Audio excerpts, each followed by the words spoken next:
Hi everyone, my name is Chris and I am just here to welcome you to this wonderful occasion and to the Ethics Centre, where we believe ethics is at the centre of being human. We are conscious, thinking beings, and every time we make a choice, we're doing ethics. I'd like to acknowledge the traditional owners of the land that we're meeting on today, the Gadigal people of the Eora Nation, and pay respects to their elders, past, present, and emerging. Recently, I had the privilege of seeing Yvonne, an Aboriginal woman who performed Welcome to Country at an event. And she spoke so passionately about the rich history between her community and herself and the land. And she spoke about the wisdom and the leadership and the inspiration that she and her community got from their elders, present and past. That's wisdom and inspiration and leadership that only comes with age. Today, in this building, it also has a very rich history from 1902. The Young Women's Christian Association was in this building, and they provided security, they provided support for young girls who were in need.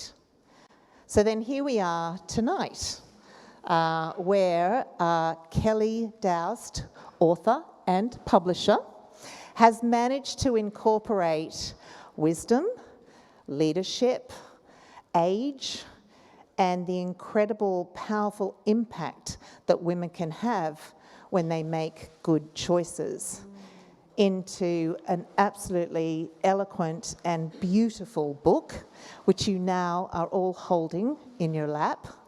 And just before I hand the mic, just a couple of things before I hand the mic over.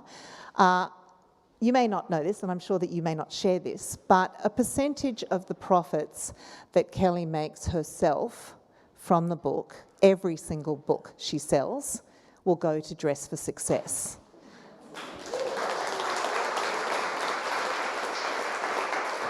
Very generous, and that is an organisation that empowers women who are often at their most vulnerable. At the end of this event, and Kelly will introduce this fabulous panel, but at the end of this event, Kelly will station herself at the end of the marble bar there, and she's really happy to sign your books. And actually, with Christmas around the corner, seriously, like, this is an amazing book that you might want to, I know I'm going to give one to my daughter, but you might want to share with friends, and they can be signed as well. And also, I have to say, Kirstie Clements, a shout out. The food is beautiful, so please stay and enjoy and eat and drink and be merry. Over to you, Kelly. Thanks, Chris, and thank you everyone for coming tonight, and welcome. Our discussion is going to be about the joy of entering your power age, that second act of life which is so potent for many of us. I wrote this book because when I was young, I always thought being older seemed very glamorous. Age appeared to confer two things, experience and freedom, and I wanted them both so badly I could almost scream. But in the process of growing older myself, I've been confronted by perceptions that we have about ageing, particularly as women. For years, I've listened to talk about the pressure to stay young for fear of becoming irrelevant, or hearing people say that they feel defeated by the ageing process already. And yet, when I look around me and to the world at large, I see women doing the most amazing work, especially when they're older. They're more powerful, compassionate, knowledgeable and effective than they ever were, and far more interesting and attractive for those reasons, to my mind, than a freshly minted woman. Which is why I think we need to change the narrative. I've always sought the advice of older women to navigate through my life, so I wanted to collect the very best of these thoughts to help people celebrate their own vintage. Thoughts like, find resilience and self-esteem and roll out the red carpet for yourself. That was Helen Clark, former Prime Minister of New Zealand, who also remarked that retirement is not in the vocabulary for her or many other women in professional roles who continue to shape the world around us in such profound ways. Or, surround yourself with like-minded people and, most importantly, take other women with you. That was Chris Parker, who introduced us at the Banking and Finance Oath here at the Ethics Centre. Or food legend Maggie Beer, who said, "Go do something for someone else and see how it makes you feel. There's nothing like it for giving meaning to your life."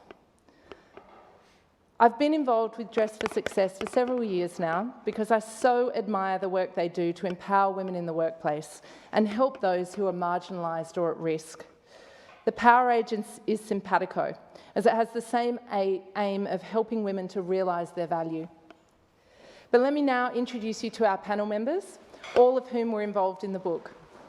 After 27 years at Vogue, most of those sitting at the helm as Editor-in-Chief, Kirstie Clements is now the Features Director of Harpers Bazaar. Sally Loane, an ABC broadcaster for many years, is now the CEO of the Financial Services Council. Ronni Kahn is the CEO and founder of food rescue charity OzHarvest, and Sarah Jane Adams is a model and antique jewellery dealer with a massive following on Instagram, who's walked the catwalk from Camilla at Melbourne Fashion Week and shot a major campaign with H&M. We're going to discuss the ways in which this time of life has the capacity to be richer than ever and why we have so much to look forward to. So let's start with Kirstie. Yay. Yay. Kirstie, it's been very interesting to watch what you've done since you left Vogue. Can you please share with our audience a little bit about your process of reinvention and what it's involved? Yes, I'll try and make that very short, because it's been quite a few years now. But fortunately, literally the day after I left Vogue, I got a 3-book deal to talk about my experiences and my life history.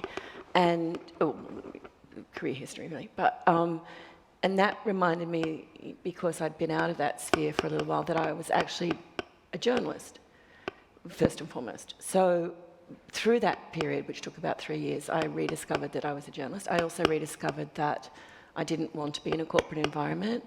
I didn't want all the pressures that came with it. And I had to rediscover who I was, because I presume I thought I was going to go straight into a corporate job. Is it my earring?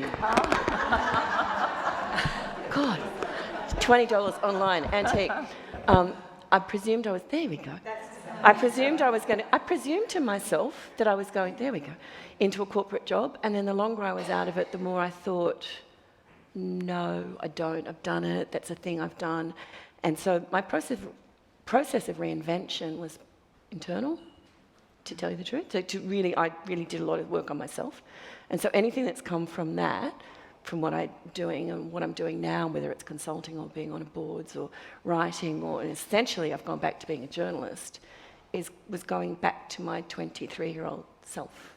So took me, it wasn't an easy process, but it was, I worked on it and got back to who I was before I started. And I don't know, maybe that's that next chapter, I'm not sure. Going back to who you were. And you're really enjoying that again, aren't you? Yeah, I mean, every day is a process of discovery. I don't know that I'm even smart, I don't know that I'm smarter than I was, but I feel like I've gone back to who I was before I did all the corporate compromising. If that makes sense. I got a lot of murmurs out there. Resonate with a lot of people. Yeah. I'll jump to Sarah Jane. Sarah, you've always defied expectations yourself, not just in the way you dress, but in the way you live your life. How's this shaped who you are as you've grown older? I think I've been very fortunate because I've always been self-employed, I've always had my own business, and consequently I've really only had to answer to myself, and I'm a really harsh critic of myself, so I guess that meant that I was able to make decisions both in business and in life and ethical situation, well, everything's an ethical situation, but decisions that I had to feel comfortable with. But it also meant that I was able to take risks, and I took a lot of calculated risks. And I think a lot of people thought that I was just sort of jumping in and out of situations willy-nilly, but I've always been able to know myself. I think, as you're saying, I think you sort of almost do as you get older and you've gone through menopause, you go through, you re-recognize and reconnect with the core of who you are. And I think having only ever been worked for myself, I've been very blessed in that way, that I didn't have to answer to the man or the corporation or whatever. So it did give me a huge freedom.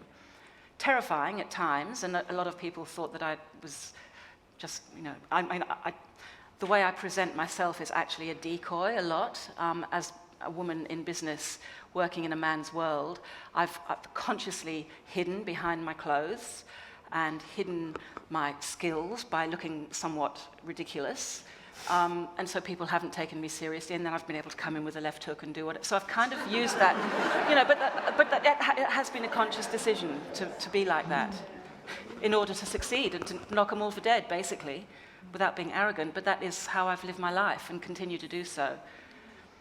Well, Kirstie, we talked a bit about fashion and how that's changed. You were obviously very visible when you were at Vogue. Yeah. And so how's that changed since you've left with the way you present yourself? Yeah, but you see, it was different because it wasn't visible. When I started, there weren't mobile phones. So like you were a journalist and you were trying to portray a thing, and then it became you being photographed and you and what shoe you had on, and it was like the last thing that, I mean, I'm not that, I was never that person.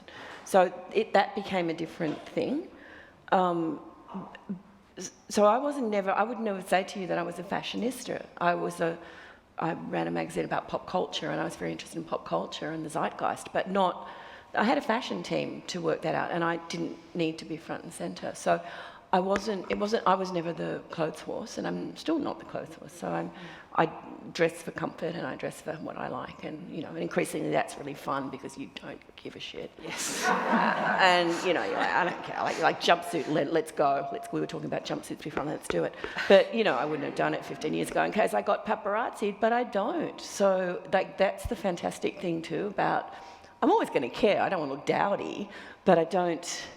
But it's quite liberating. Oh, completely. Yeah. No, that vortex of being now of being an editor that was photographed having the right shoe. Oh my God, that would be just like, well, this is brain dead. Really. You know, it's not what you ever started to do as a journo. No. Even running a fashion magazine, you were never that. You have a team for that. Sally, just moving on from fashion. Sally, we spoke because it's really hard to ignore the financial strain that some women in their 50s and 60s are facing now. They're the fastest growing group of homeless people, for example, both in Australia and in other developed nations, and it's only going to increase in the next 5 years and more. So the combined effects of the gender wage gap and years spent not contributing to super while raising children can be disastrous, so can divorce. Yes. So what can we do to alleviate the strain besides ditching the rescue fantasy? Yeah, the rescue fantasy. A man is not a financial plan. I didn't make that up, but it's so good, I say it all the time.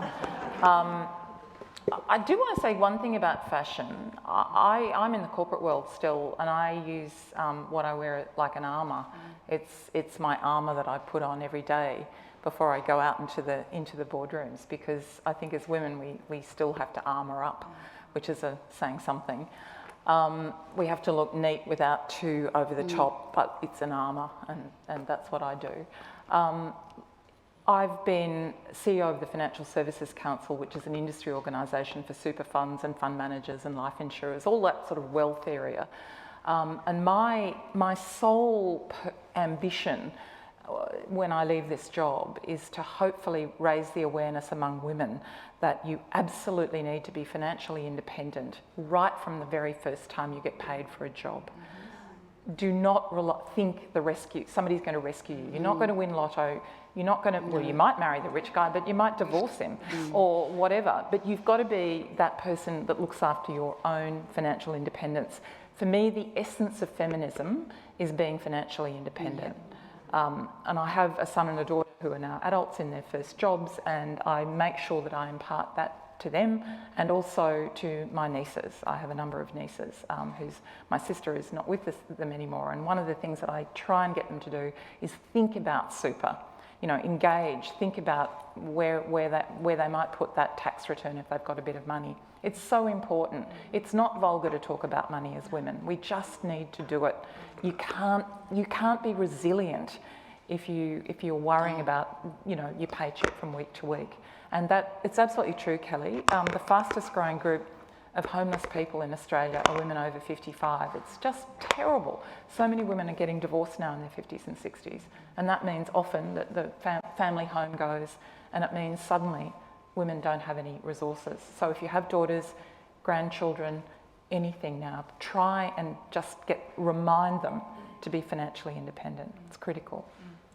I actually chose all the chapters in the book based on things that, as a woman in my 40s, that I'm just really interested in coming into this next phase of life. So finances was a really big topic for me because I feel like I've had so many conversations with colleagues and friends about their super and their retirement plans, and a lot of people are putting their heads in the sand.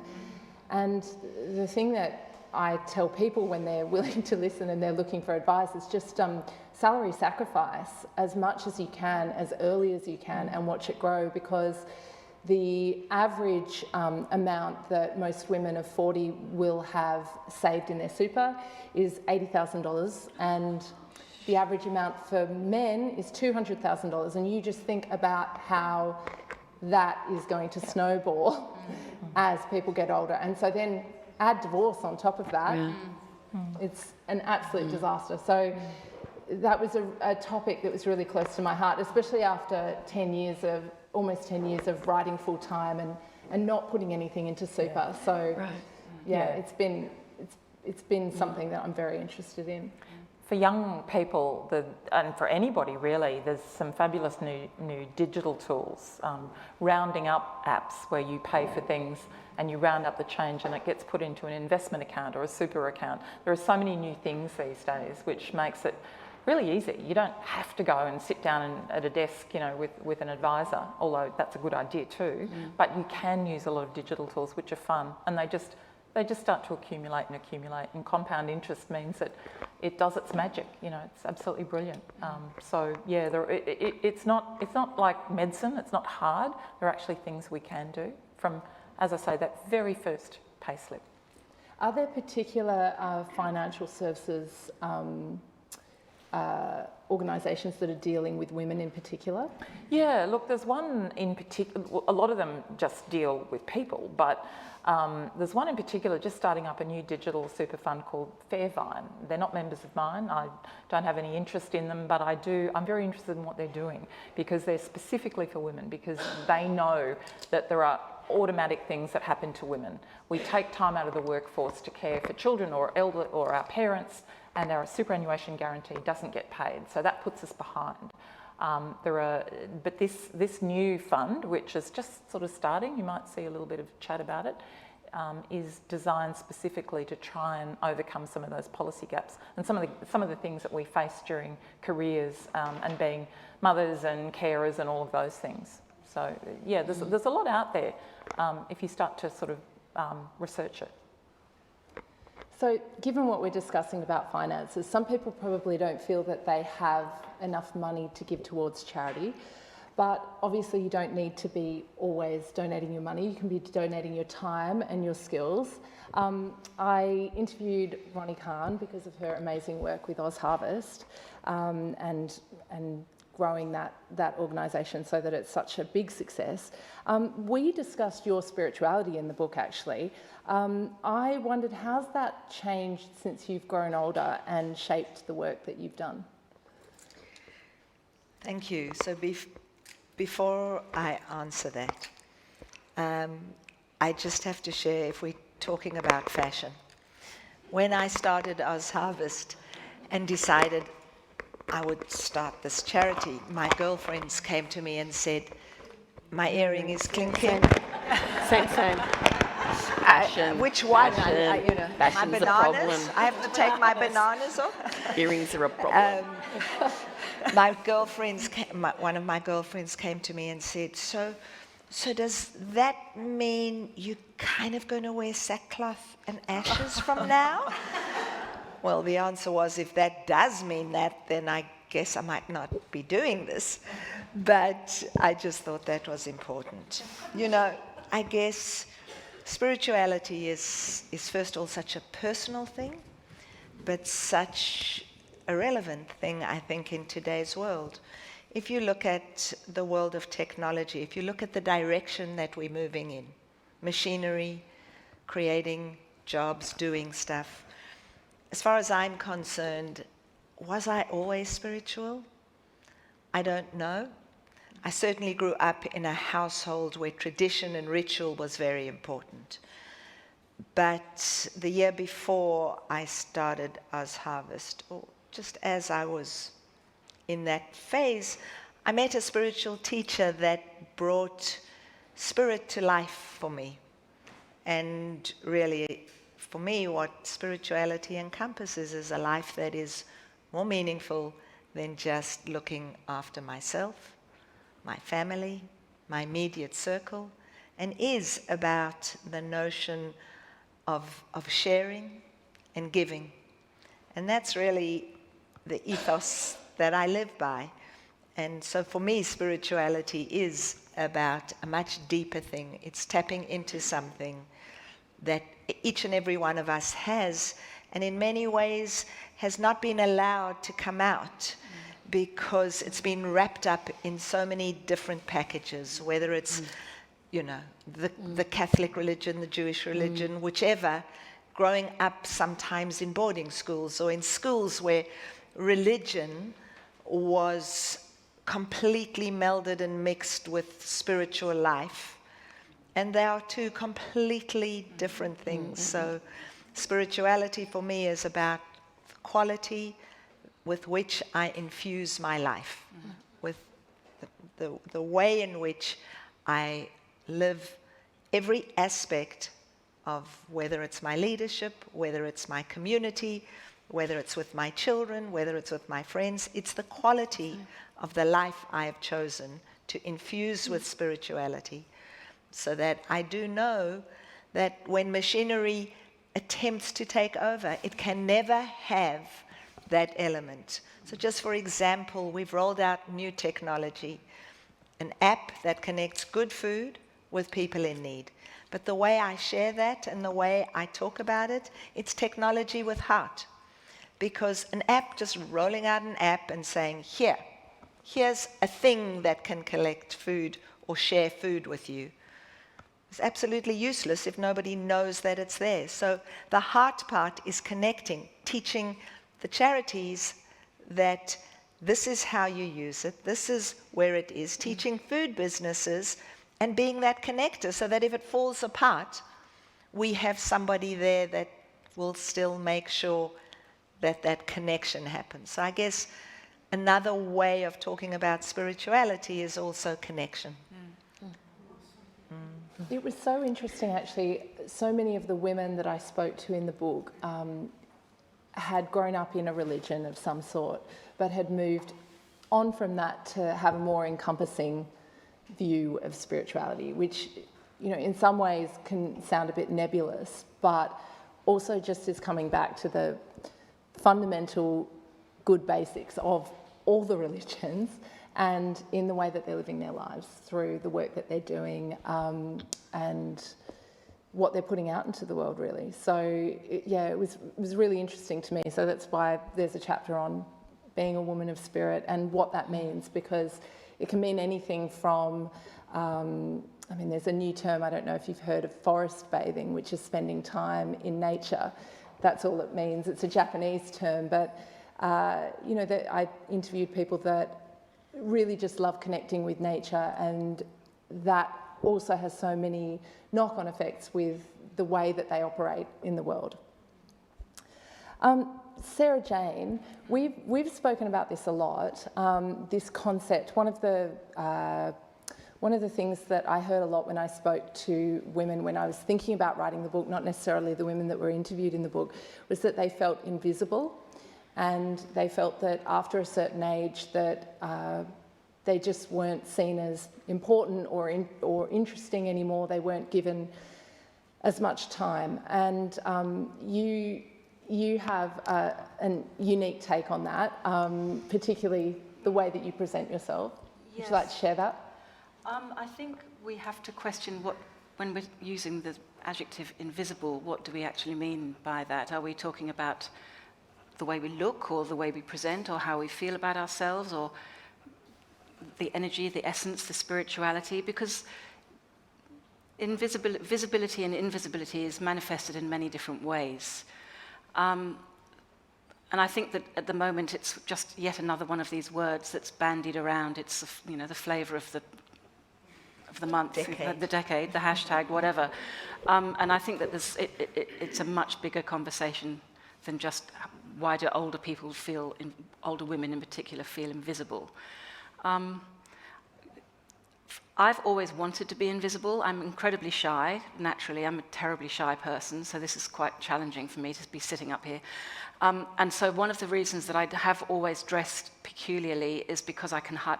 People don't see me. They see this mess, but they don't actually see me. So, as you were saying, it's an armour. It's always been my protection, my armour. And I think, I don't know how this sort of relates to invisibility, but it does, but I think one of the things to learn and to know how to use is how to be appropriate or inappropriate within any given situation. And I think that sort of kind of goes hand in hand in a way with invisibility or visibility. Like I don't want to be visible. I don't need other people's approval. And I don't need other people to notice me. I'd rather they didn't. In fact, when I was younger, I was very short-sighted. I had my lenses cut out and changed in India about 15 years. I've got Bausch and Lem lenses so I can see everything, and that was for my work because I needed to find the jewels in the display cabinets across the other side of the market. But before that I was very blind, and so consequently I'd be stomping up the street, and it would be not until someone had passed me that I'd think, oh shit, I didn't say hello to that person, but I knew who they were. And as a young person, I always was very surprised when people even recognized me, and I wondered why would they remember me, which is probably very odd, but I like to be invisible. I think especially as you get older, I'm not interested in putting on a show, and as you say, I'm much happier in walking up King Street in my pajamas than having to dress up and, it's, oh, please, who are we wanting to be visible for? I just want to be visible to myself. And that involves silence and solitude and not, carrying on like a whatever. Well, we've had conversations before about your travelling as well, and how that impacts the way that you move in other countries. Yes, I'm always covered. I mean, I very rarely show any more than my hands and my ankles, and that's not because I'm ashamed. I mean, when I'm at home, I shower outside in the garden. I'm mortified because out the back, the people out the back in the building are 2-story, so they're going to see my shower. But I said to my husband the other day, doesn't matter if they want to look at me, good luck to them. So it's not like I'm not sort of embarrassed about my body, but I prefer to be covered. I'm more comfortable covered. I prefer to be comfortable, and I do travel a lot, and I do travel within countries and cultures where women are covered, and I just feel that for me that's an easier way to be, a more comfortable way to be. And you're very respectful of that, and also very respectful of that. You've found, haven't you, that well, I remember one of the first comments you made to me about your travels is that a lot of young women when they're travelling think that they're going to be assaulted, but perhaps it's sometimes the way they're presenting themselves. Yeah, but I don't want to get onto sort of saying, you're responsible for a bad thing that's happened to you. I'm not even going to go there. But I think we do have to be very aware of how we present and how we choose to present and who are we presenting for. What persona, because we're business women, we're career women, we're professional women, but we're also mothers and friends and lovers and all of those things. And let's try and think of, and I'm not saying you have to be appropriate, I'm always inappropriate, but that's also a conscious decision. Like I was going to wear a really schmick piece of outfit that somebody had given me, and I won't name the brand, but I was gifted this wonderful outfit, very black and white. I never wear black and white. And I never plan what I'm going to, because I had in my mind, oh, I'll wear that because this is, you know, like a smart function. And I got up this morning, I thought, no, that's not who I am. Yeah. You know, but I don't, so I don't plan consciously like that, and I don't plan my life. Well, I do, I suppose. I do. Sorry, I'll ask somebody else a question. But I have to share something just because I'm laughing, because yesterday I had a meeting with Federal Minister of the Environment, and also get up in the morning and put on exactly what I feel like wearing. And when I got to work, I realized I was wearing a pair of linen jumpsuit. Pretty cash, to say the least. And I was taking one of my staff with me, and she arrived in a black power suit. Yeah. So she very sweetly, as we were walking out the door, somebody else in the team said, "It's okay, Ronni, you can be the eco warrior." Which is exactly what I was. Yes. But the funny thing was, she said that, you know what, maybe I just won't wear the jacket, which had like big shoulders, and she just threw a shawl around. But the point is, you know, I don't give a shit who I'm meeting. It's who I am, and it's more what we represent and what it is that's important. Well, I think you've gotten to a point in life where you've earned the right to wear whatever you want. The invisibility of middle age was Germaine Greer first came up, and that's more. It's to do with sexuality. Yes, It is. Yeah. So it's and so how do clothes and sexuality intersect? And once you've given that idea up, like you're not going to wear the plunging neckline or the skirt to the, then there's a complete freedom because you can still be sexual. You can be super sexual. I mean, the hidden slip, the lace slip under the dress is just as sexual as everything hanging out. So fashion and sexuality has also got a point too where you question as you get older as to what your personal cutoff point is.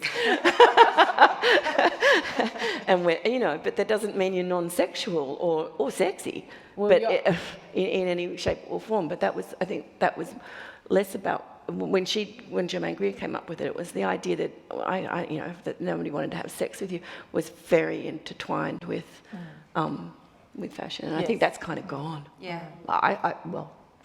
I think we're all living that life, but I think that's not a thing. Well, I think you're absolutely right that it doesn't mean that you're not sexy, because women 50 plus are having the best sex they've had in their life, a lot of them. And the statistics bear out. Apparently. Apparently. I mean, that's Let's hope so. Good on them. people aren't talking about I'd it. rather read a book. People aren't talking about it, and brands aren't approaching them with that in mind. No. But they are. I mean, this is what the research is saying. Sally, you're in a very male-dominated industry. Yeah. What would you say to women who are dealing with misogyny and ageism? Huge. I think we've all dealt with that. Any woman who's been in the workplace has had to deal with misogyny, and of course, once we hit a certain age, that age of invisibility, and I really like what you said, Kirstie, about what is that point? I think we know it when it's happened. Right. We You're know. like, I'm good to go. Those heads just don't turn, and it's like no. I was with two of my lovely nieces walking down Oxford Street, and I was with my stepsister, and we were both older, and these two gorgeous creatures were walking in front. And the cars were practically swerving into the... And I looked at Jan and I realised, of course, it was these two gazelle creatures in front of us. And I thought, yeah, that was kind of fun, but God, it was tiring. Dangerous. Yes. So when that doesn't happen anymore, it's a really interesting point. And I remember Maggie Alderson, who was a writer for Sydney Morning Herald, wrote about that. And I thought, yep, it's you know it. You absolutely know it. Getting back to the workplace and misogyny, I think you've got to be quite confident in how you are as yourself. And that's often very difficult for women, particularly younger women who want to please. And I find that still intergenerationally. I thought it was my generation that was, beset by that. But it goes through the ages. I was on a girls' school board for a number of years, and no matter what we do, there's often still women coming through just wanting to please and wanting to do the right thing and not wanting to make a fuss and not wanting to put their hand up when men were misogynistic or when they were harassing them. It's happened to all of us, everybody in this room. But there is a difference now with the generation, because my generation made the laws that the younger women now use. I'm an employer now, and I know that it's absolutely incumbent upon me as an employer, if a female or a male comes to me with a complaint about something to do with misogyny, harassment, whatever, we have to act under the law. And I think that's a good thing, and it is changing behaviour in the workplace. Not fast enough, because it's still there, but I think, you know, finding that voice and being confident as a young woman, I think, you know, will help you when you get older. In the boardroom or at work, to deal with misogyny. Another thing that women are good at doing is helping each other amplify your voices. You know, I sit on boards, and I do notice that when a woman says something sensible, another woman will say, yep, that's a really good idea. It's not always conscious, sometimes it is, but it can help with amplifying your voice.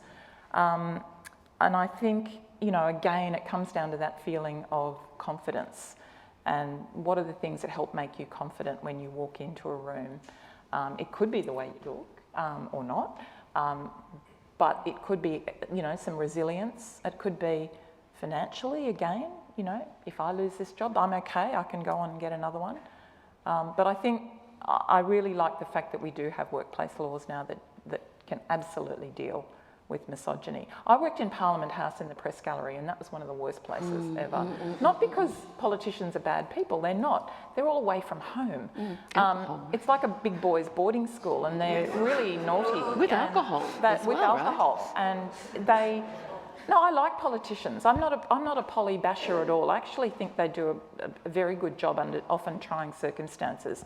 But that place was extraordinary, really extraordinary. And you had to grow up very quickly and deal with a lot of predatory people in that environment. Wow. Well, Kirstie, you've been mentoring younger women in the workplace, and you and I were discussing how that's changed, perhaps the way that women are lifting other women up now compared to when you first started working. Do you want to discuss a bit about that? Yeah. Well, I think, and I've come from the publishing area, and there were very few women. There were really big editors, of course, in the female publishing, but then when you got to the sort of upper echelons, it became men. But I think, I know, there was a little bit, we said that trapdoor got pulled up behind you, so it was like, I have this job, and there's only a few of these, and I'm keeping it, and I'm keeping it for 30 years, and zoop, and there wasn't a lot of, you know, arms down to pull you up with them. But I feel like, well, publishing's so splintered, so I'm not sure if it's quite the right comparison to make now, but I feel like now, women, I feel like that whole mentoring thing has opened up a lot more, but also a lot of young women feel a lot more empowered to actually come up and ask you, and to either email you. I'm sure you've all had it, where people come in and you know, some young women don't want mentoring, and that's cool, they're doing it their way, but they're the ones that do are so earnest and lovely, and it's such a beautiful relationship to have because we need it too, as older women in the workforce, or not even in the workforce, just the spirit that you get from talking to those young women and the issues that they've got, which, you know, they're different issues, actually, sort of, yes and no, but I find it's like super rewarding. I would never say no to any, you know, the ones that ask you have got so much to offer. I think that, you know, it's a really, and it's much more obvious now than it was when I was doing it. I had personal mentors, but it was very... They weren't called mentors. They weren't called mentors. You just kind of went, she's cool. And you kind of, you know, hope that, you know, but there was a lot of, no, I've got this job and I've got it for 40 years, don't you come anywhere near me. There was definitely that, you know, we can't pretend that wasn't there. Because we didn't have that mentoring structure of all those guys playing golf, and, you know, we all had to join groups, and, you know, like women's have to be groups. clumped together and Yeah, whereas they want to just be they clumped just together, did it. Yeah, they were like, oh, let's play golf. Or let's have a club. We all went to the same private school, and you know, we're on the boards together because we all hired each other. Yes. You know, and you know, well, they don't. Your name's John. You're John. Awesome, John. You're back on.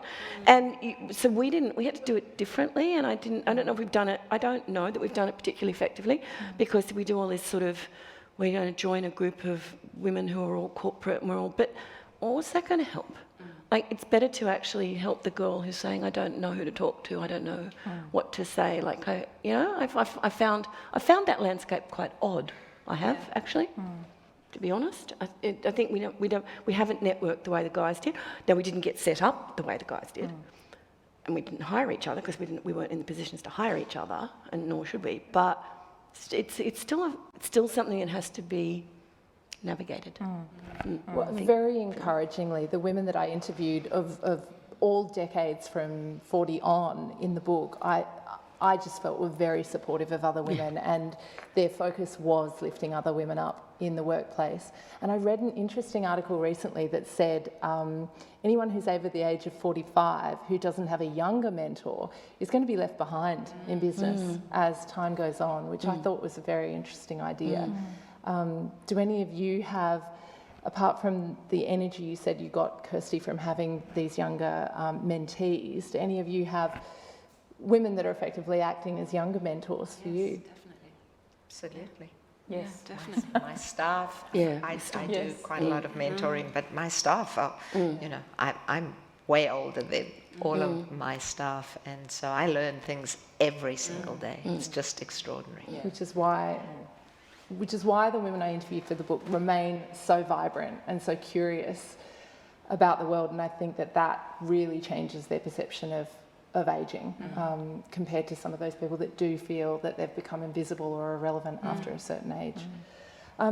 In all the interviews that I conducted for the book, there were some really overarching themes, those of resilience and self-esteem and letting go of caring what other people think. I mean, I think that was really the main topic that came up. And as we were saying before, it's incredibly liberating. Do any of you have anything to add on that? I think you just have to realise life isn't a popularity contest. Really, and be true to yourself. And be kind, and work with people, not against them. But the people who you're not able to work with, just leave them be. Don't take it on board. It's okay to be solitary until you actually find mentors, whether they're the same age, younger, older. My mentors are now nearly all younger than I am. I've got a number of fabulous women in my life. My yoga teachers, they're all in their 20s, early 30s. They're so incredible. Yoga was another theme in the book. Yes. Everybody does yoga. Yes. Yes. Apart from GP Ginny Mansberg, who said, fantasy me does yoga, real me does work. Oh, yeah. But everybody seems to do yoga because I think after a certain point, it's one of the most calming and easy exercises to indulge I don't in. think it's easy. No, it's not Excuse easy. me, who I was said going to it's say it's not easy? easy, but it's You have to find the floor. I did it once. No, I do yoga, but it's not easy. My husband has got, it's some French expression, I can't remember what it is, because whenever I would go, because when I had the job that I'm not in the public eye anymore, which is great, I love that, but I hated being in the public eye, sort of, and I'd say to him, somebody said, and they said, what are people going, and he was like, there's some French expression, was like, do they pay your bills? And it's like, why are you worrying if they're not contributing to your life, if they're not your friend, they're not your support, you know, and they're not really literally helping you, why are you worrying? Yes. And it's something like, you know, I think qui paie sometimes... l'électricité, but, you know, but right? They're not.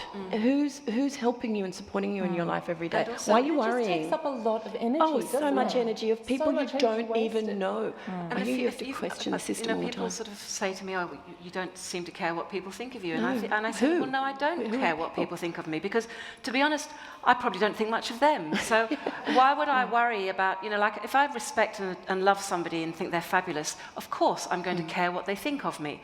But there are very few people who we know closely in life that we have that caring what they think about us. Maybe it happened, maybe I got braver and understood more about that when I became invisible, I think. When you became invisible. Invisible, Yes, yeah. yes. I think maybe that's what it was. Invisibility is wonderful. Because you're culturally attuned to be a brilliant individual as a girl often. Right. And boys, I've noticed from my boys' school, my son's school, are very much attuned to be part of the team. Right. It's almost innate.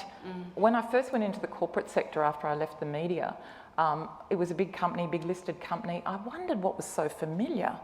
And I realised it was like my son's school. Right, see? It was That's it. Yes, They that's did it in similar. a different Yes. way. The culture and the girl, I don't know, sometimes we're just the brilliant individual versus the team. And it comes out all the time in corporate life. And I don't know, I'm getting off the subject here about how I felt about being brave, but I think you often find your voice when you don't have to worry about being the brilliant, Right. beautiful individual. Right. I had to be anymore. brave when I was young because I was always the rebel. And my parents had this path set, I went to the all-girls boarding school and I was given all of that fabulous education, and I went and did all the things, but I never actually ended up doing what they wanted or expected me to do, and I went my own way. And really, this is terrible, but in order to give everybody a great big finger, the life that I chose to do, in order to give the finger, I knew I had to excel at it. So every choice that I made, I thought, and I still believe that I made sensible choices, good choices, with my family and my children and everything. I've been very fortunate. But it was always very conscious, and I always worked so hard to do well for myself. But I also knew that irritated the people who were pissed off because I hadn't done what I was supposed to do, And I still do that, even, Well, I think you nailed it when you said that you don't like everybody you meet. I mean, No. the reality is that we don't like everyone we meet. So why would we expect Exactly. that they all need to like us? There's that great quote from Twitter, that great sage of Twitter, which is why ask advice? No, don't take criticism from people you wouldn't ask for advice. Exactly. And it's like, And once you go, I don't care. When you don't care how you criticise me, because I don't really care. I'm not asking for it. Then you're free. It doesn't really hurt. Yeah.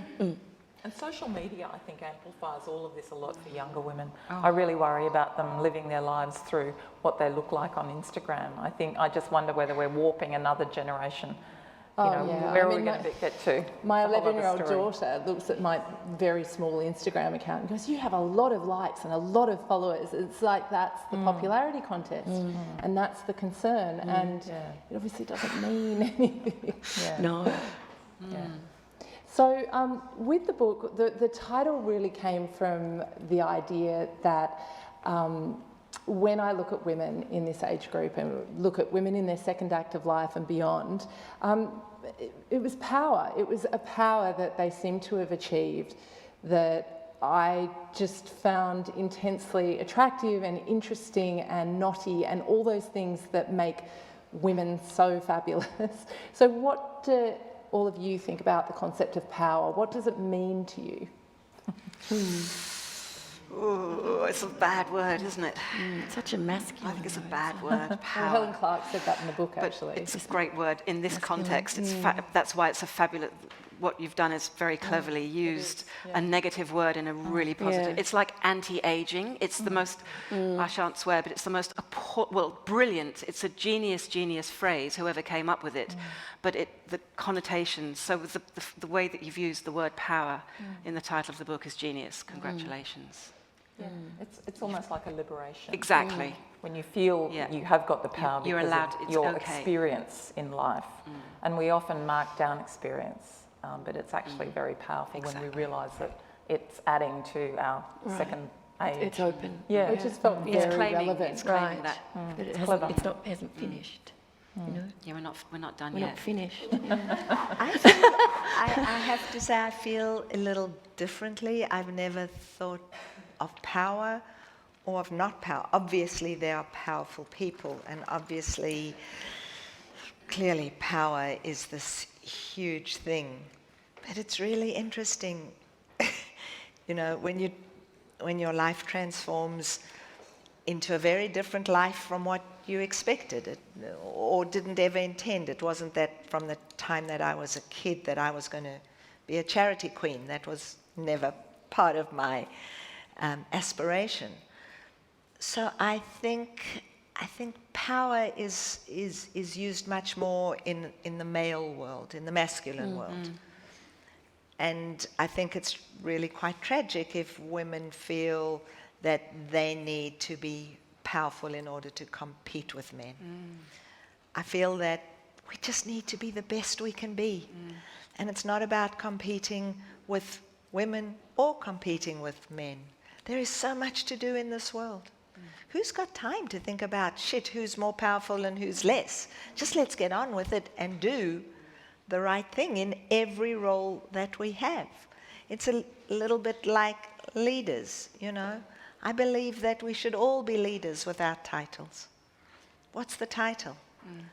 You know, you can have a title and be pathetic, and you can not have a title and be absolutely awesome. Yeah, sure. So But you're powerful in that anybody will pick up the call from you. That is a power. Yeah, that is that power. is true, Yeah. but I just think that's because I'm selling purpose and meaning in the most extraordinary way, and people want to be part of that. Yes. Right, Yes. right. But that's power, yes. Yeah. Yeah. Well, for me, it feels like a very internal thing. It's not outward power Yeah. Yeah. and the status that people have. It's the No. internal power. Exactly. Yeah, Yeah. I think that's right. Yeah. Well, we have some time for questions from the audience. Oh. Oh, straight away. was quick. Oh, fabulous. Normally people need to warm up a bit. Normally we're like, oh, no one. Do we have a microphone? Just yell. Oh, outdoor voice. Fabulous speakers, wonderful. We've got so much to think about. But Sally, a number of things that you said interest me. They were slightly different from some of your colleagues. And you talked about the bringing up boys and their schools and bringing up girls and teamwork versus not teamwork. No, teamwork versus the brilliant individual. Yes. Okay. So is that what you want for the next generation? No. How would you or suggest, you know, perhaps our grandchildren above I'm not sure. You know, I did. My kids did go to separate single-sex schools, and is that a good thing? I don't know. You know, perhaps not. I just know what I think often we think about the workplace as a place that we have to come in and fit in with the men, because, you know, we do, because the workplace is still built on a male design. Superannuation is still built on the design of a full-time working male, usually in a trade union, and the economy is so different now. So things have to change, and we haven't changed the superannuation system. It's good, but it needs a lot of change. I think, I don't know, look, are we setting up women to fail in the corporate sector if we keep saying, you know, making sure that they're culturally still needing to please, or they're needing to be the brilliant individual? If the workplace still remains like the boys' school, are we constantly setting up girls to fail? I don't know. I would do things differently, I think, now.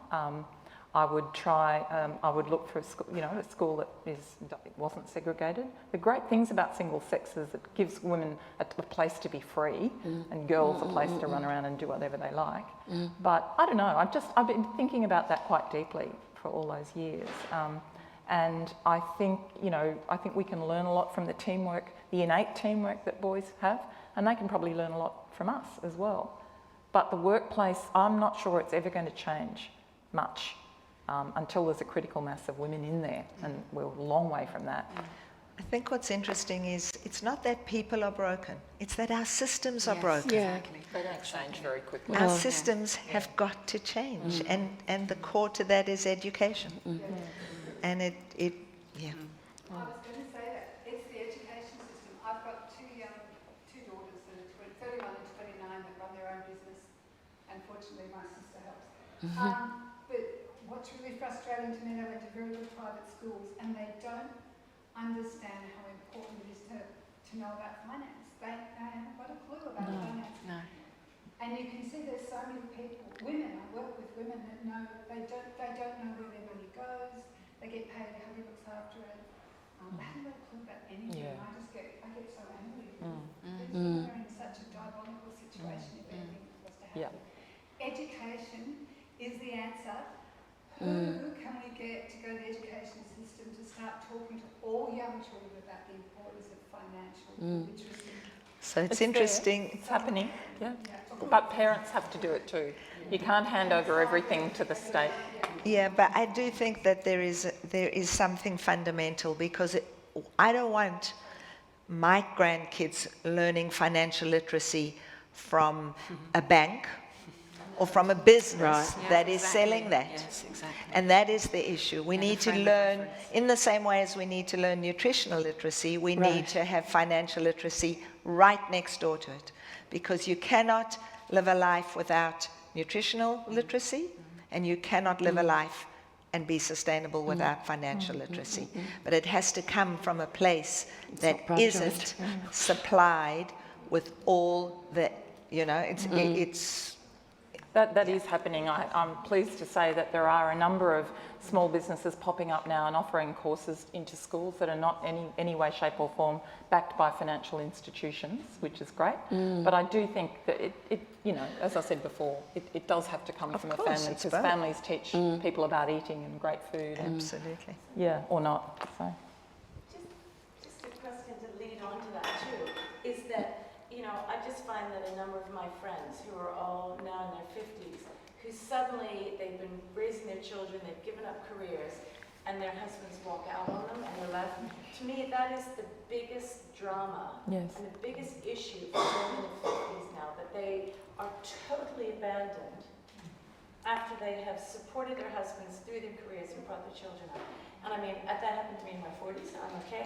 I'm onto it now. My friends, and honestly, it's heartbreaking to see them 10 years on going through this now, and they're in their 50s. So I guess that kind of brings into what you've said, but also, again, if they're educated and our children, our daughters are educated and our sons are educated, to understand that you just don't walk out and leave someone who has supported you for all these years, and you were totally on your own.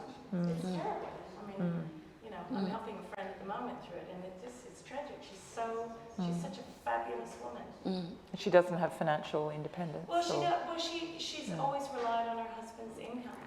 Yeah, and she stayed home. Her daughter's still, just going into year 7. I mean, it just. I met a young female financial planner recently, and the major tenet of the advice that she's giving to young women and to couples is that when a couple decide to have a child together, that they absolutely must the husband must be contributing to the super if she is off work. And you can do that, and you can split it now. You can split it. Although I did read an article recently where a man was talking about, it was in Women's Agenda actually, and he was talking about how difficult it was made for him to try and do that, to actually salary sacrifice. But he did it. I mean, he had to jump through a lot of hoops to do it. But I think it's easier now. It is possible. But I think that's fantastic advice, because if you make that decision together, why shouldn't you both be contributing so that you are both on an equal footing? Yeah. It's great. It's a really good step up into modernising our system. Yeah, definitely. Are there any other? There's a question down here. Good evening, hello.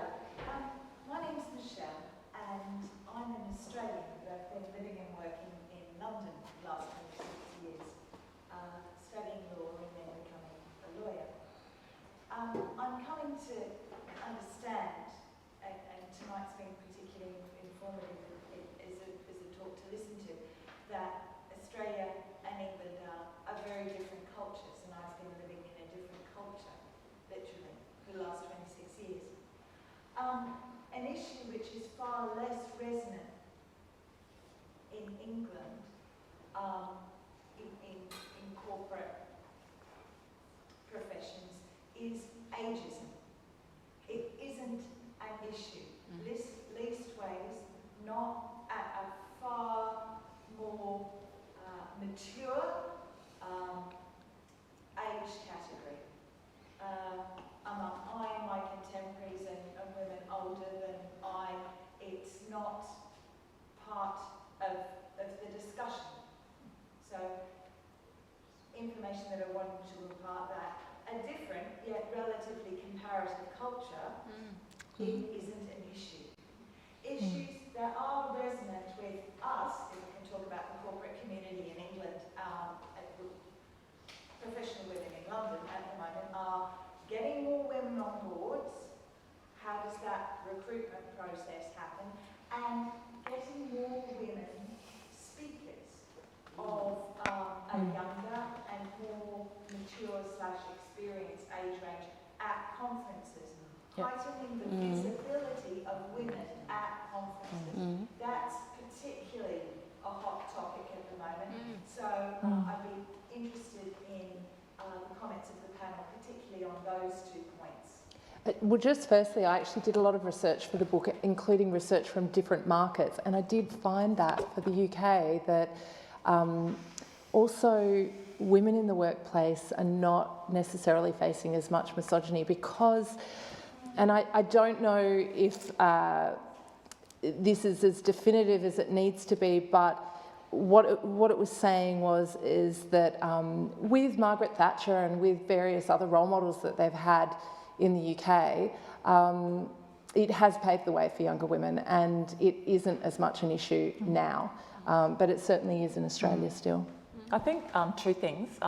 We're getting better on boards. I'm on boards, and I also sit on an advisory board, Sydney University Sports Association, and we have to have the gender absolutely equal, so half the number of women, half the number of men, which is really interesting. The conference lineup, I run conferences too for what I do in my day job, and the sponsor, PwC, was our sponsor for the last 2 years. They said, you will not get our sponsorship unless you have a woman on every panel. And in financial services, that's not always easy. Not only because there are not many women, but also the women that you ask don't want to do it. So that financial incentive was, you do it. You find a woman, or 2 or 3. So those sort of things are definitely happening now. Yeah. Yes. Last question, I'm afraid. Yes. Oh, hi. Interested in your point about the speakers, because I earned my living as a motivational speaker for 20 years. I worked for IBM in Japan, and all my staff were male and Japanese, and I've never had any problems with sexism. I'm sure there's issues, but I've always known how to deal with it. I've known what the rules are. When I won the Telstra Businessman of the Year a number of years ago, I sort of thought about those questions, but I'm really having trouble with the ageism thing. Right. And the speaking bureau said, we could get you more work if you had some work done. And I said, I got a standing ovation from 618-year-old Domino's pizza delivery boys. I don't think that's the issue, but there's the perception versus the reality. Yes. Obviously, I'm delusional because in my own mind, I don't feel like I'm 150 years old. I'm really struggling with the ageism thing. Wow. In terms of, I just don't really feel old. No. Yes. The perception. And the person that said it, my friend said, well, you just slide her. Yeah. No, she actually thought... She seems sweet. She said, well, it's not even a shame if she's not freshen up with Botox. And she's like 23, I think. That's fine. That's your choice. But I still think it's back to what you articulated so well, all of you earlier, is in terms of what we are and that we've earned these wrinkles, and we've somehow got to turn that negative into a positive power. I don't know how to do it. I'm interested. Yeah, I know it seems also really basic, but because we're quite small, people in Australia, I remember talking to Maggie Tabra when I first met Maggie. Yeah. And she was like, darling, when people are famous in Australia, you're famous forever. and we get someone and we just go, Ida Buttrose is the only woman over 60. Yes. For the last 20 years, she's the only woman over 60. Yes, it's true. And so we create this pool, it's like a billabong of things where they're tiny and there are only like a few people who like, oh, there's 3 of them, aren't there? And you see on the speaking circuit, you know, it's sewn up by women who are, and bless them, they're all great, but they're all newsreaders. Yeah. So it's a really tiny pool of women, as I'm going back to my trapdoor thing, where, so I completely agree with you because they're not looking bigger to go, and then we have these things and they're starting to irritate me too, these 100 women's of influence and 20 women's of influence. AFR had 100 the other day. I'm like, you're going to go through the phone book? Like, just stop it, you know, just stop it. They're women doing things and they're amazing, but just stop it with your 100 women of influence. You're never going to do that about men. Never. No. So Australia's got an issue. We're very parochial. And we fixate on someone and they're like, that's the only woman over 60 and I'll look again when they're not here and we'll find another one, you know? And they're just not like looking around the broader spectrum. And And social media is making that worse too. Oh, well, yes and no. No, maybe it's helping it. I don't know, but I agree with Maggie. You know, social media is interesting. A friend of mine, a photojournalist, Laurie Graham, who's a wonderful photojournalist. She worked for Fairfax and all the. She's just amazing. She has a blog, Lorie Graham. Follow her. She only portrays older women and women who are, you know, living on a farm or friends of hers, or it's really fabulous. Fantastic. And she does it every week, and I just love that because she takes beautiful photographs of women of you know, great power in their third age or second age. It's wonderful. I guess, you know, sitting around board tables, I often play a little game and I look at all the men who are much older than they are, and I think, gee, you know, there's no Botox there, and you know, they're pretty overweight. It's just not an issue, is it? No, it's not an issue. But until we're in the position to hire the person that looks like you, then you're not. So when you're the 57 or the 60-year-old woman at the table who's going for the next board member, then you will, you know. But we're really little, you know, in terms of what we've ever recognised as being like a celebrity, you know, or like someone that's visible. It's media problem as well. Well, Sarah Jane's handle on Instagram is My Wrinkles and My Stripes, which came about because she walked into, was it David Jones or Maya? You walked into one of the... Yeah. Well, no, it came about because I'm a jewellery dealer, I'm a diamond grader, and I work with gemstones and things. And so anything that's the profile of a diamond, I always look at. So I was walking along George Street before they dug it up a few years ago, and this person handed me this little sachet, and it was in the shape of a diamond. And of course I was immediately sucked in. I thought, oh great. And she sort of pulled me into this shop and plonked me down in a chair and sort of got this stuff and sort of and I said, hang on a minute, what is this? And she said, oh, this is going to completely get rid of your wrinkles for a whole week, completely get rid of them. And I just went, no, I love my wrinkles. They are who I am. They show my life. And so then I rushed, grabbed my bag and ran out and invented the hashtag, and one of my Instagram handles is also My Wrinkles and My Stripes. So I'm really, dead against the Botox in order to get a promotion, dead against it full stop really, but that's a whole other story. But so no, let's live with our wrinkles and be proud of them, definitely. I mean, it's definitely not anti-feminist to want to look good and wear makeup and dress in a way that pleases you, or you know, get a little help. I don't think there's anything wrong with that. It's really about feeling good in yourself. It's not about doing it for someone else. No, exactly. Yeah, exactly.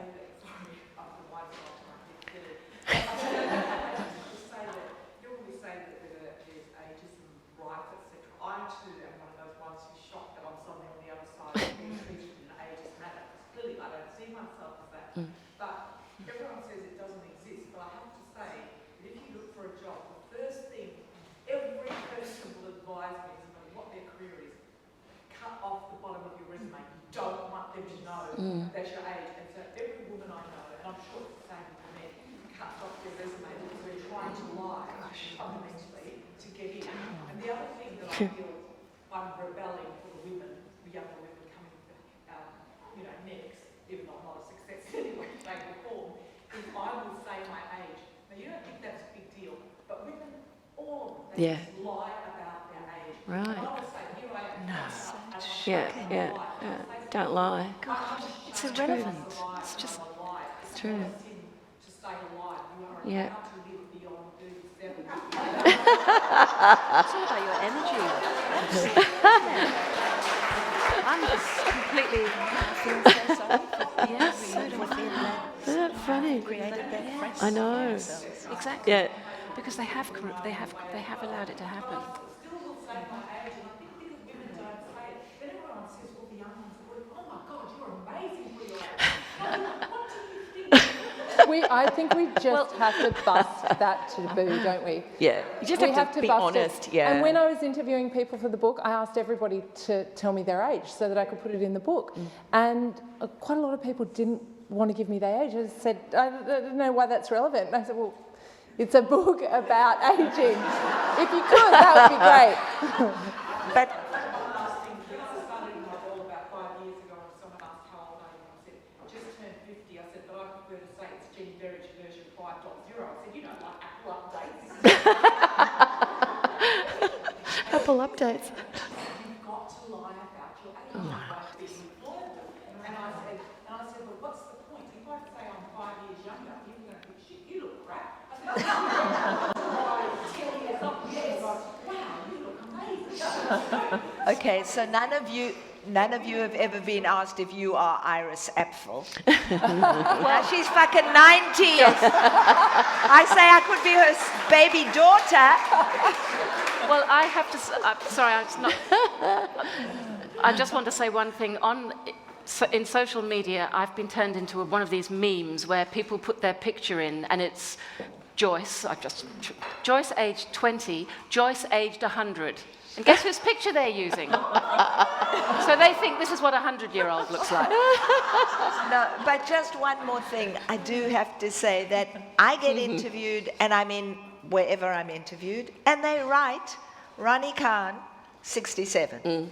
The same magazine will have men never say it. never got their age. No. And that is frickin' unfair. Yes. Yeah. The only reason it was so important for the book, though, is It's it's a book about about age. it's about telling Yes. people to embrace it and not be embarrassed Yeah, by exactly. it, and Bring to be it on. inspiring for people that are reading it, so Yes. that they're saying, "Well, I'm that age, or I'm younger, or I'm older," and there's no. I think There should be no shame around it. No. It's Yeah. your energy. Kelly, is that we're all going to be our age that you printed in that book. Reprint. One more thing, the point about age was raised very many years ago. The problem with it is if you give someone your age, they have a presumption of what a person that age is or who they are. I don't want them to second guess me. Just meet me, have a chat, see if I'm what you want or whatever. Let me meet the team. It's not about age, it's about me as a person. And that's the only reason I don't like to mention age. I just want them to meet me. It's their problem. Exactly. I'm glad I've been self-employed all my life. Me too. Having to deal with all of that nonsense. Me too. They need to know that just to have, like, if it's a negative, you perceive it as negative. So I'll say proudly how old I am. Yes, thank you. Good. Yeah. Well, when I watched Kennington Building, I knew I was younger than I became, but then I was sitting Well, there going, oh my there's God, going to be a I'm lot for you to managing discuss now that we break, and I'm sure our panel members will be here and mingling around. So Whatever. please give them a round of applause.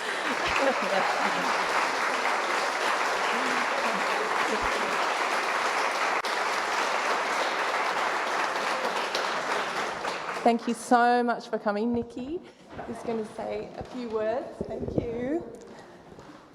Nikki Bowman, 51. 51? We should do that as a... Yeah, we should. Nikki Bowman, I'm a Director of Dress for Success Sydney, who's the beneficiary of this evening's event. A reflection on power. Women do often perceive power as a negative word. It's not. If you don't have power, you can't get anything done. And you can call it soft power to try and take away the negative connotations that power has, because power has been misused and misunderstood. But power is what gets you the meeting with the minister.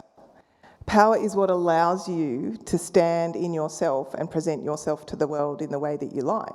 Power allows you to lobby. It allows you to put into the magazines that you put out there and into your books the messages and the images that you want to give to the world. Power is something that our clients don't have. The women that come to Dress for Success are women who have often never had power, or at times they have had it and it's been taken away, or they've thought that they had it, but it was an illusion. So when they come to us, they're looking for a way to regain that power. It's a step towards financial independence, which is a huge part of owning your own power. We've heard tonight a lot of reflections on fashion. And we've heard the word armour used a few times. We've heard a description of how fashion can be used to misdirect, to make yourself so visible that you're invisible and your power is invisible until it emerges to take control of the situation. We have women that come to us who don't know how to present themselves to the world. They haven't really had an opportunity that the women on this stage have had, and a lot of women in this room have had, to interrogate their own power, to even understand how powerful they can be. And it is amazing to be able to be over 50 and to increasingly understand that and own your power. But we serve women from the age of 16 to the age of 70 plus who have never known that. And we help them transform the way they think about themselves. We recently had a group of young schoolgirls in from a very disadvantaged school in our area. I'm from the Illawarra area around Wollongong. And one of them was a girl called Gina. And we did the workshop before the dressing session that they had, the styling session. And I always ask them, what's your ambition? What do you want to be? What kind of job do you want to have? And this girl, Gina, just sort of looked at me and she said, I think probably, retail or something like that. I said, that's great. So then Gina went off to have her styling session. And at the end of the styling session, she called me over. And she's standing there and she's wearing a black fitted dress and little black heels and a little grey jacket, I can still see her, and a silver pendant. And she's pirouetting in front of the mirror. And she said to me, oh, excuse me, Nikki, you know how I said that I wanted that job in retail? And I said, yeah. She said, I think I could probably be a real estate agent. Or a manager. And I said, of course you could. Because just in that moment, in that outfit, in that 1 hour she'd spent with us, she could feel a sense of power that she hadn't had before. Because of all of you attending tonight, because of the generosity of Murdoch Books, of Kelly, a fabulous author, of the Ethics Centre, and of the amazing panel here this evening, there are going to be somewhere around 20 more women, just from tonight's efforts, that can have that power, that can have a chance at grabbing that power. Please give that a round of applause.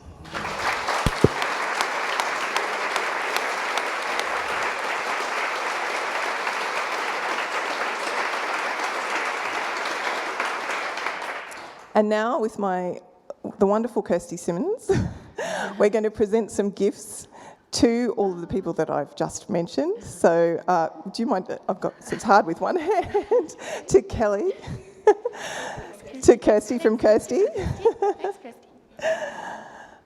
and a fangirl moment because Kirstie Clements was it's so exciting to meet her tonight because I've read her books and I loved Vogue and I love Harpers. Sally, to Ronni.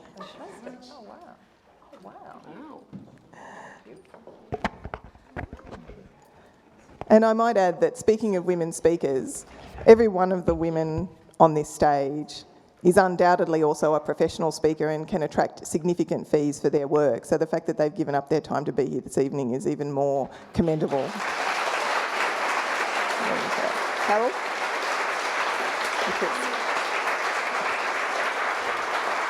And we have, please thank Carol from Murdoch Books, who has been instrumental in organising this evening. And Chris from the, we have another, do we have one? Kirstie, we do. We have another bottle there for Chris. We do, for Chris from the Ethics Centre. And also please thank Kirstie Clements, who has done an amazing job pulling this together, and all of our volunteers from Dress for Success Sydney, who have worked behind the scenes. So thank you for being here this evening to help us empower our clients. Please take some of this away with you in your own lives. Think about how you can own a bit more of your own power, and more importantly, think about how you can keep using it to empower others. Thank you once again, and please go get your book signed by Kelly.